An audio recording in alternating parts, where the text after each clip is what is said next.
जय जय श्री सीताराम।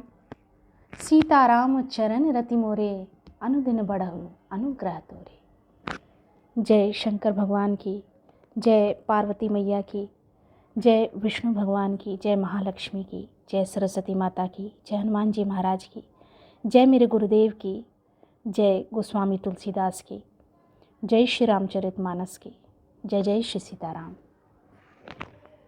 श्री रामचरितमानस की सुंदर चौपाइयाँ धीरे धीरे मेरी गति एवं मति के अनुसार आगे की ओर प्रवाहित हो रही हैं, क्रम से आगे बढ़ रही हैं। हम लंका कांड तक पहुंच चुके हैं। ये बड़े हर्ष का विषय है कि श्री रामचरितमानस की संपूर्ण चौपाइयों को अर्थ सहित हमने सुना।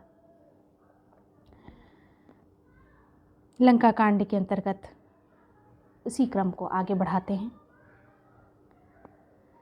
पुण्य निज बानन कीन्ह प्रहारा, स्यंदनु भंजी सारथी मारा। सत सत सर मारे 10 भाला, गिरि श्रीगंध जनु प्रभि सही ब्याला।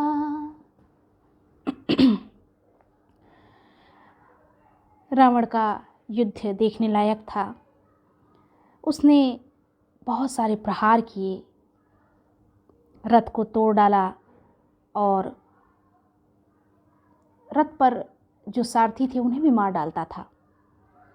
रावण के 10 मस्तकों में 100 बाण मारे। वे सिरों में ऐसे बैठ गए मानो पहाड़ के शिखरों में सर पर प्रवेश कर रहे हैं। लक्ष्मण जी का वार भला खाली कहाँ जाता। अत्यंत क्रोध में आकर के उन्होंने आगे की लीलाएं की। फिर 100 बाण उसकी छाती में मारे। रावण के छाती में 100 बाण मारे। पुण्य सत सर मारा उर माही, पर उधरनी तल सुधि कछु नाही। उठा प्रबल पुनिपुर छा जागी, छाण से ब्रह्म दीन्ही जो सांगे। फिर 100 बाण उसकी छाती में मारे। वह पृथ्वी पर गिर पड़ा। उसे कुछ भी होश न रहा। फिर मूर्छा छूटने पर वह प्रबल रावण उठा, मूर्छित होकर के उठा और उसने वह शक्ति चलाई जो ब्रह्मा जी ने उसे वरदान में दी थी। सो ब्रह्म दत्त प्रचंड शक्ति, अनंत उर लागी सही। परयो वीर बिकल उठाव, 10 मुख अतुल बल महिमा रही। ब्रह्मांड भवन विराज जाके, एक सिर जिमिरज कनी। तिहि चह उठावन मूढ़ रावण, जान नहीं त्रिभुवन धनी। वह ब्रह्मा की दी हुई प्रचंड शक्ति लक्ष्मण जी की ठीक छाती में लगी, जो उसे वरदान में ब्रह्मा जी ने दी थी। वीर लक्ष्मण जी व्याकुल होकर गिर पड़े और तब रावण उन्हें उठाने लगा, पर उसके अतुलित बल की महिमा यूं ही रह गई, व्यर्थ हो गई। वह उन्हें उठा न सका। जिनके एक ही सिर पर ब्रह्मांड रूपी भवन धूल के एक कण के समान विराजता है, उन्हें मूर्ख रावण उठाना चाहता है। वह तीनों भुवनों के स्वामी लक्ष्मण को नहीं जानता। भगवान स्वरूप लक्ष्मण जी की जय हो। देखे पवन सुत धायु, बोलत बचन कठोर। आवत कपहि हनियो तेहि, मुष्टि प्रहार प्रघोर। यह देखकर पवन पुत्र हनुमान जी कठोर वचन बोलते हुए दौड़े, क्रुद्ध होकर के दौड़े। हनुमान जी के आते ही रावण ने उन पर अत्यंत भयंकर घुसे का प्रहार किया। जानु टेक कपि भूमि न गिरा, उठा संहारे बहुत रस भरा। मुठिका एक ताहि कपि मारा, परउ शैल जनु ब्रज वज्र प्रहारा। हनुमान जी घुटने टेक कर रह गए, पृथ्वी पर गिरे नहीं और फिर क्रोध से भरे हुए संभल कर उठे। अपने आप को संभाला उन्होंने और संभाल करके उठे। हनुमान जी ने रावण को एक घूसा मारा। वह ऐसा गिर पड़ा जैसे वज्र की मार से पर्वत गिरा हो। वो विशालकाय शरीर, ऐसा लगता था मानो किसी पर्वत को गिरा दिया हो। मूर्छा भंग होने पर फिर वह जागा और हनुमान जी के बड़े भारी बल को सराहने लगा। मूर्छा गए बहोरी सो जागा, कपि बल विपुल सराहन लागा। धिग धिग मम पौरुष धिग मोही, जो ते जियत रहे से सुरद्रोही। हनुमान जी ने कहा, मेरे पौरुष को धिक्कार है और मुझे भी धिक्कार है, जो हे देवद्रोही तू अब भी जीता रह गया, अर्थात मरा नहीं। ऐसा कहकर और लक्ष्मण जी को उठाकर हनुमान जी श्री रघुनाथ जी के पास ले आए। अस कहि लक्ष्मण कहो कपिलायो, देखि दसानन विस्मय पायो। कह रघुबीर समुझ जिय भ्राता, तुम कृतांत भक्षक सुर त्राता। हनुमान जी लक्ष्मण जी को उठाकर श्री रघुनाथ जी के पास ले आए। यह देखकर रावण को आश्चर्य हुआ।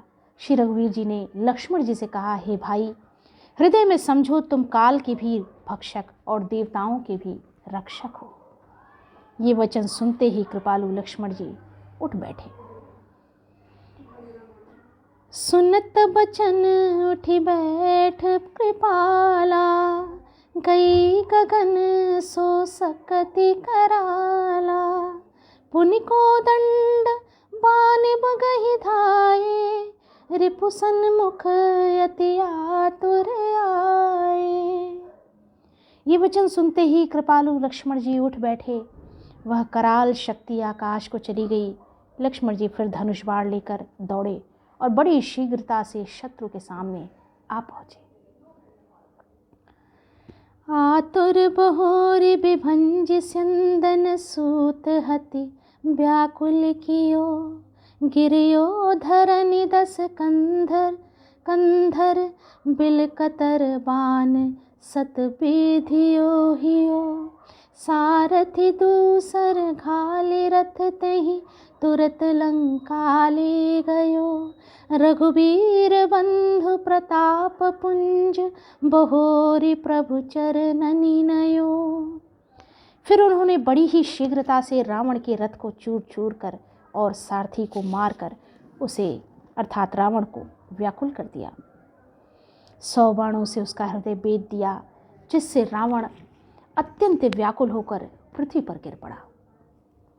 तब दूसरा सारथी उसे रथ में डालकर तुरंत ही लंका को ले गया। प्रताप के सम्मुख श्री रघुवीर के भाई लक्ष्मण जी ने फिर आकर प्रभु के चरणों में प्रणाम किया। वहाँ दसानन जाग करे लाग कछु यज्ञ, राम विरोध विजय चह, सठ हठ बस अति यज्ञ। वहाँ लंका में रावण मूर्छा से जागकर कुछ यज्ञ करने लगा और मूर्ख और अत्यंत अज्ञानी हठवश श्री रघुनाथ जी से विरोध करके विजय चाहता है। उसे ये पता नहीं कि श्री रघुनाथ जी ही इस सृष्टि के रखवाले हैं। उनसे वैर किस प्रकार संभव है और विजय किस प्रकार संभव है, अर्थात संभव ही नहीं है। यहाँ विभीषण सब सुधि पाई, सपदि जाई रघुपति सुनाई। नाथ करई रावण एक जागा, सिद्ध भय नहीं मारही अभागा। यहाँ विभीषण जी ने सब खबर पाई और तुरंत जाकर श्री रघुनाथ जी को कह सुनाई कि हे नाथ, रावण एक यज्ञ कर रहा है, उसके सिद्ध होने पर वह अभागा सहज ही नहीं मरेगा, यानी सरलता से नहीं मरेगा। हे नाथ, तुरंत वानर योद्धाओं को भेजिए जो यज्ञ को विध्वंस करे। पठवहु नाथ बेग भट बंदर, करहि विध्वंस आव दस कंधर। प्रात होत प्रभु सुभट पठाए, हनुमादादि अंगद सब धाये। प्रातःकाल होते ही प्रभु ने वीर योद्धाओं को भेजा। हनुमान और अंगद आदि सब प्रधान वीर दौड़े। कौतुक कूद चढ़े कपिलंका, बैठे रावण भवन असंका। यज्ञ करत जब ही सो देखा, सकल कपिन भा क्रोध विसेखा। वानर खेल से ही कूदकर लंका पर जा चढ़े और निर्भय रावण के महल में जा घुसे। ज्यों ही उसको यज्ञ करते देखा, त्यों ही सब वानरों को बहुत क्रोध आया। उन्होंने कहा, अरे ओ निर्लज्ज, रणभूमि से घर भाग आया और यहाँ आकर बगुले का सा ध्यान लगाकर बैठा है। रण ते निर्लज भाज गृह आवा, रण से भाग करके निर्लज्जतापूर्ण आप घर में भाग आए, यहाँ आए बक ध्यान लगावा, और बकुला की तरह घर में आकर ध्यान लगाए हैं। हस कहीं अंगद मारा लाता, चितवन सठ स्वार्थ मन राता। ऐसा कहकर अंगद ने लात मारी, पर उसने इनकी ओर देखा भी नहीं और दुष्ट का मन स्वार्थ में अनुरक्त था। नहीं चितव जब करि कोप गही, दसन लातन मारही। धरि केस नारि निकारी बाहिर, ते अति दिन पुकारही। तब उठे क्रुद्ध कृतांत सम, गहि चरण बानर डारही। एहि बीच कपिन विध्वंस कृत, मख देखि मन महुहारई। जब उसने नहीं देखा तब वानर क्रोध करके उसे दांतों से पकड़कर काटने और लातों से मारने लगे। स्त्रियों को बाल पकड़कर घर से बाहर घसीट लाए। वे अत्यंत ही दीन होकर पुकारने लगीं। तब रावण काल के समान क्रोधित होकर उठा और वानरों को पैर पकड़कर पटकने लगा। इसी बीच में वानरों ने यज्ञ विध्वंस कर डाला। यह देखकर वह मन में हारने लगा, निराश होने लगा। यज्ञ विध्वंसी कुशल कपि आए रघुपति पास, चले निशाचर क्रुद्ध हुई त्याग जीवन के आस। यज्ञ विध्वंस करके सब चतुर वानर श्री रघुनाथ जी के पास आ गए। तब रावण जीने की आशा छोड़कर क्रोधित होकर चला। इस वीडियो में इतना ही। आगे के वीडियो में भी क्रम से इस युद्ध का वर्णन मैं धीरे धीरे बताती रहूँगी, करती रहूँगी, और आप सभी इसे सुनते रहिए, देखते रहिए। इस वीडियो में इतना ही। आप सब पर भगवान की कृपा हमेशा बनी रहे, हम सब पर भगवान की कृपा हमेशा बनी रहे, और अनवरत रूप से भगवान के श्री चरणों में अनुराग दिन प्रतिदिन बढ़ता रहे। जय जय श्री सीताराम, जय जय श्री सीताराम।